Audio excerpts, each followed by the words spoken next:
Hello， 大家好，我是一个设计师，也是一个创业家。但是为什么会变成今天这个样子？我想可能都是从我小时候我的那一天说起。我时常记得很清楚，我大概是5岁、6岁的时候吧，因为我很喜欢车子，我从小喜欢汽车，这辆车跟我出生年份差不多，所以那一天早上，我突然间拿了一支笔，5、6岁一个小孩子，然后在我阿公家的墙上画了我的第一辆车。然后画完以后呢，发现说，我画的还不错我好像可以做这个事情。所以当天早上听说就把整面墙都画满了车子。但是就是因为这样子，我觉得就是因为对车子的喜好，然后就开始爱上画画。然后听说从小的不是听说，我现在还保存着，就是我的课本啊、我的笔记本啊、作业簿里面，全部画的都是汽车。但也从画这些车子里面，就开始去观察说，这个东西是一个工业产品，那为什么会长成这个样子？所有的角度、造型啊、构图等等比例。我在16岁的时候呢，有个机会到我四叔的公司，就是如果大家记得的话 ，Proton 普腾电子去实习。他的公司当初请了一位很出名的德国的工业设计师，叫做 René Weiss， 来帮他设计这个产品。我在那个时候到那边实习的时候，才知道原来有一个东西叫工业设计。那工业设计到底是做什么事情呢？在我看我四叔跟这个德国设计师的互动里面，我突然发现到，原来设计做的事情是把这个经营者的一个想法、一个 idea、一个很独特的一个思考概念，变成是一个实际的一个产品的一个 process、一个过程、一个技能。所以我从16岁那天开始就发现说，原来我会每天在画这些东西，是可以变成一个真正的把一个 idea、一个理想变成一个现实社会里面可以拿在手上的一个东西，一个物件的一个 power。所以我就从此就爱上了 design。后来我就到了美国去，读了工业设计，也读了平面设计，去学习怎么样把一个 idea、一个思想、一个思考、变成一个可以颠覆这个我们现有想法的一个实现。但是学校毕业以后回到台湾，回到亚洲，发现说，原来现实社会，尤其亚洲对设计的看法，跟我所学的完全不一样。这个是台北市的路灯，或者之前的路灯啦，我们都还蛮熟悉的。我从小一直觉得说，这个是一个好的设计的最佳典范。它可能没有经过一个真正任何一个设计师设计，可能是工程师画出来的。不过，因为它要达到它的功能，它要考虑到它的成本、使用的材质，还有很多就是在力矩啊、在结构上的一些考量。所以它设计出来这个东西，事实上是一个很优雅、很精简、很economy of form， 就它变成在一个城市里面，你可以选择看得到它，它也可以变成是隐形的。我觉得是在台北的都市里面少见的一个设计非常好的一个街景之一。但是我不知道大家有没有发现，这几年来我发现说路灯变成这样的一个怪物。那我想这个事实上我在毕业以后回台湾之后，发现说亚洲的产业、企业或者政府单位对设计的一个普遍的一个看法的一个写照。很多人都认为设计就是在表面上做功夫，在表面上做装饰。这个路灯好像是因为所谓美化市容的原因，所以把它加了很多的颜色，可能做了一些造型，可能有一些画蛇添足的某种意象，像是鸟或者中国字等等的那种狗屁，然后就变成了这样一个四不像的东西。但是它事实上它在功能上、它在使用上、它在创造整个使用经验上，完全跟没有比之前的那个路灯有好上多好。甚至你说这是美化市容，但是我看到它用了很多的设计语汇，跟它的颜色啊、色彩等等，有点像80年代的那个设计语汇，所以美化功能没达到，反而我们自动倒退30年。所以我事实上就发现一件事情，说原来我们看到很多产业设计的目的，并不在于在颠覆现况、在创新、在创造一个新的可能性，而是用来在改变现况、在增加附加价值上面。我心里觉得这蛮鸟的啦，就是好逊哦，设计师好像讲自己很伟大，创新等等，原来在做这种东西，结果大家都做了一堆 Me Too 的一个产品。我事实上一直都认为，或者我一直都相信，设计，不是用来做造型，不是用来做设计外观的。造型跟外观是设计的一个手段，不是它的目的。我是觉得设计应该是 how it works，not how it looks。我们在2007年的时候成立了 IPEVO 爱比科技这家公司。那我自己就somehow就从一个设计师变成也是一个经营者的角色。我那时候开始在思考说，一个设计师变成是一个公司的企业的经营者的时候，是不是可以把我从小最初对设计的认知，可以用设计去 realize 一个 business 一个 design 或者是一个对这个社会的一个 vision 的一个想法可以实现呢？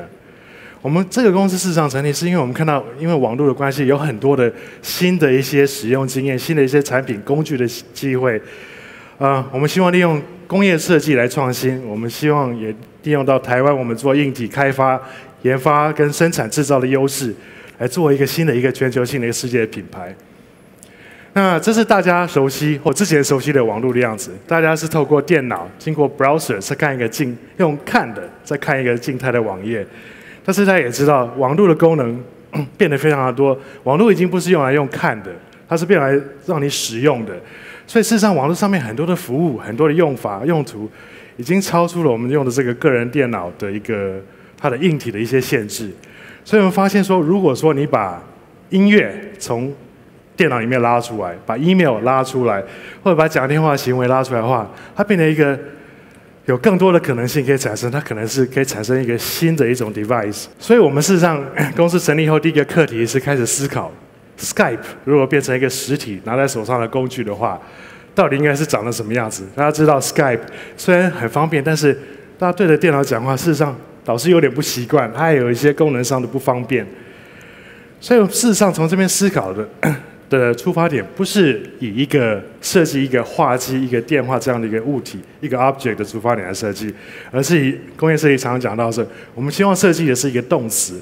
我们把 Skype 变成动词的话，我们希望带给什么样的使用经验？你怎么样拨打电话？你怎么样把电话从桌上拿起来？怎么样选联络人等等这些的 idea， 去创造了一个这样的一个使用经验。所以后来我们推出了我们第一个产品叫做 Free One， 这个 USB 的 handset for Skype。那这个推出的时候，因为它事实上很熟悉，它是一个很熟悉的一个电话的一些很多的造型跟语汇都在里面，但是它使用的方式跟它内涵又是一种全新的使用经验。那推出以后在市场上事实上受到非常大的一个回响。我们在这个使用经验上，就是当然看了为什么有一个电话有个洞，这是什么东西？引起注意之后，事实上很多的 user 在使用了之后，这个 experience 真是把我们的品牌再创造起来了。我们在后来受到了40多个国家不同的媒体的报道，这销售也达到将近快100万只，但是得到很大的一个市场的一个成功。之后呢，事实上我心里就有点回想，就是还是有点些许的不安，就是说 market success， 你这个东西做出来 ，so what？ 好像说设计是用来解决问题的，但是我到底解决了什么问题呢？网络上有流传一个这个 meme 叫做 First World Problem。First World Problem 讲的是就是我们这些住在第一世界富裕的社会里面，日常生活中所发的一些人在福中不知福，很说微不足道的一些牢骚。在可能开发中国家人觉得说这种牢骚是不可思议的，像是这个我快饿死了，但是我冰箱里面只剩下生菜。所以我开始在反思说，虽然我的设计好像讲得很神圣，我是在设计一个 how it works， 但是我到底是在解决什么样的问题呢？我的设计是不是在服务什么样的观众？是在服务一个这个微不足道的 first world problems 吗？想想很多的出发点还真的是这样。这是小犬，我们家的 Roy， 号称不到30公斤。那我的 first world problem 呢，事实上是因为我出差的时候常常用 Skype 视讯打电话回家，打电话回家你知道视讯就 webcam 嘛，看对方的脸。但是我看我老婆的脸，看了2分钟我就，她今天也在，所以不能讲我就想看我们家那只狗了，所以我就说，我老婆就跟我说，我这狗又做了什么坏事等等。但是我的烦恼是我看不到它，因为 webcam 是架在荧幕上，那个角度有问题。那狗又很矮，那么重，老婆又抱不动，所以我就开始思考说，网络上面的沟通、视讯沟通，应该不只是 face to face， 可能是你希望对方看到你想让他看到的东西。所以因为这个问题的关系，我们设计跟开发创造了这个产品，叫做P2V， 它是一个可以自由移动角度的 USB camera。那这个虽然这个出发点是解决了我自己的一个小问题，但是我们在推出以后，有一个意想不到的一个回响。突然间有一群客户写个 email 来 complain， 他 complain 是什么呢？这群客户原来是 Apple 苹果电脑的销售的工程师。那这群销售工程师他们跑的是美国东岸的教育学校的路线。那他们工作是到学校里面去 promote demo iPhone 跟 iPad， 就拿我们的摄影机接到电脑，然后对着他们的 iPhone 跟 iPad 就把他们的 demo 就投影到大荧幕上面去。结果每次 present 完之后，下面老师都举手说 iPhone 我们知道啊，很有名 ，iPad 我们知道，你用的那是什么东西？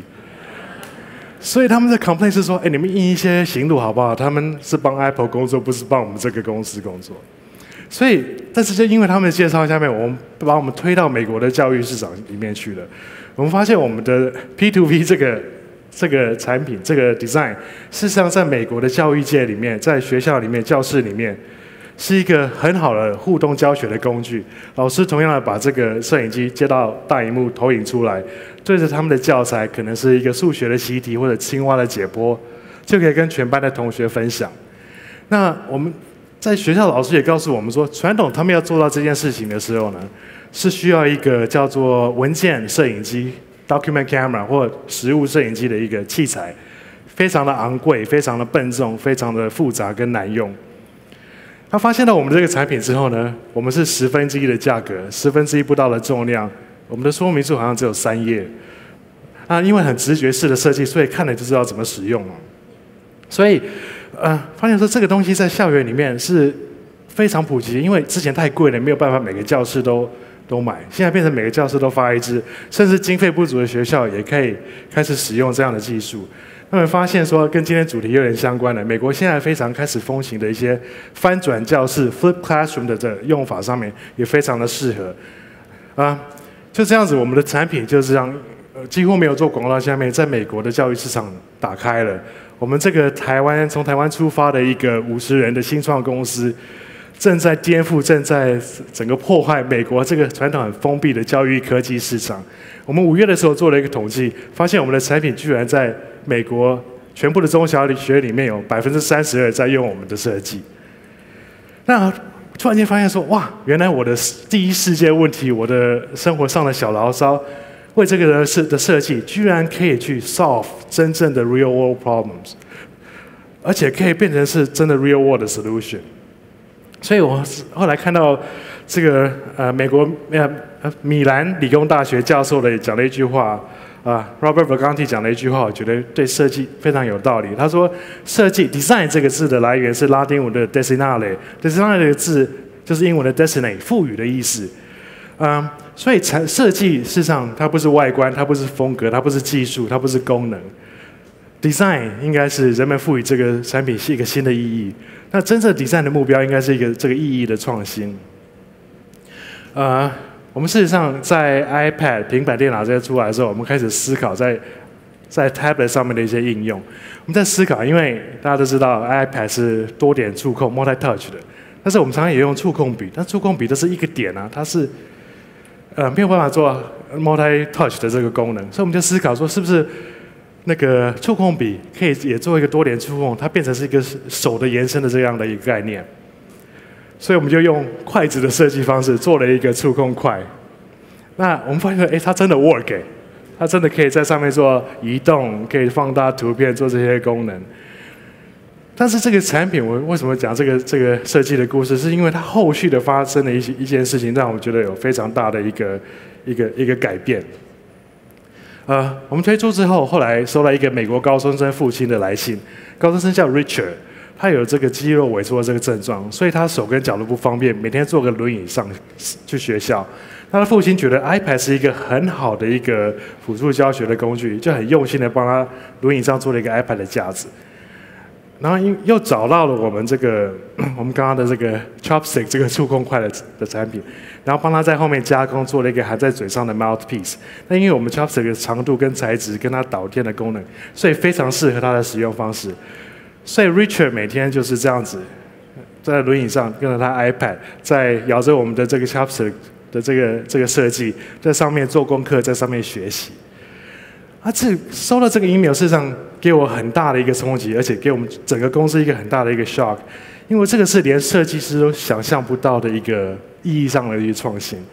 那我们试想，就是在 Richard 在没有 iPad， 没有他父亲很用心帮他做这些装置之前，他是没有办法用很经济的方式，用很容易的方式，用自主的能力去上网、去找资料、去学习、去创作的。所以我们发现说，这些事情跟我们在美国校园里面这些老师的回应，让我们觉得说我们公司存在的意义，不跟我们公司设计产品任何产品的意义，事实上有了一个很大的一个翻转，完全是 flip around 了。我们事实上之前成立的时候是希望做的是一个 tools for 这个 connected world， 但是觉得说我们用相同的理念、相同的能力或相同的思考方式，事实上我们可以去做一件事情，就是我们从此以后就是把公司的方向转成是让互动科技的产品可以在教室里面、在教堂里面，让学习变得更容易、变得更快，而且可以用一个非常便宜、非常普及化的价格推到更多的教室里面，让更多的老师跟学生可以享用。所以我觉得设计事实上对我的意义，或者是我今天想要传达的一句话，是我觉得世界上真的是不缺乏美丽的产品，但是我们需要更多改变世界的设计。谢谢。